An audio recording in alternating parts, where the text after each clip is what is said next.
الحمد لله رب العالمين والعاقبة للمتقين. أما بعد، فقد قال الله تبارك وتعالى في الكلام المجيد والفرقان الحميد: ليس لهم طعام إلا من ضريع لا يسمن ولا يغني من جوع. صدق اللہ العظیم. اللہم صل علی سیدنا و مولانا محمد وبارک وسلم. سامعین محترم،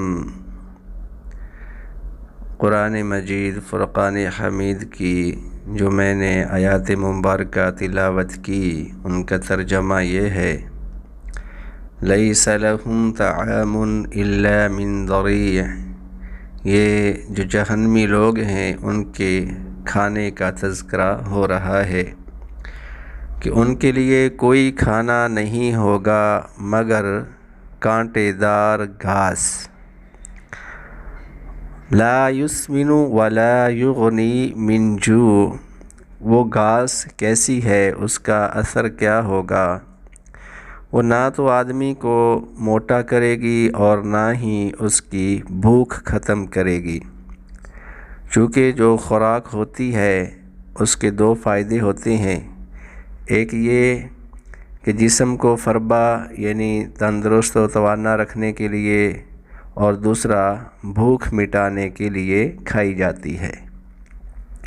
لیکن یہ دونوں فائدے اس شخص کو نہیں ہوں گے، اس انسان کو دونوں فائدوں سے محروم رکھا جائے گا. اور یہ کانٹے دار گھاس انتہائی زہریلی اور بد ذائقہ ہوگی جو جہنمیوں کا کھانا ہے.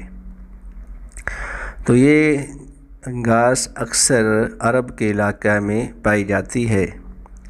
اس پہ نظر پڑی تو میں نے چاہا آیا کہ یہ اصلی ہے یا اس گھاس کی مثل ہے یا نقل ہے. بہرحال یہ ایسی گھاس ہے کہ اس کو جانور بھی نہیں کھاتے، وہ بھی اس سے کتراتے ہیں، اس کے قریب تر نہیں گزرتے. اللہ رب العزت یہ جہنمی لوگوں کو کھانے کے طور پہ پیش کریں گے، اور جہنمی لوگوں کو اللہ رب العزت کی طرف سے جو کھانے دیے جائیں گے ان میں یہ ہے کہ ایک زقوم کا درخت ہے وہ بھی دیا جائے گا، اور اسی طریقہ سے جہنمی لوگوں کا خون پیپ جو ہے وہ ان کی خوراک ہوگی. اللہ رب العزت ہم سب کو جہنم کے عذاب سے محفوظ و مامون رکھے. آمین. وآخر دعواہم ان الحمد للہ رب العالمین.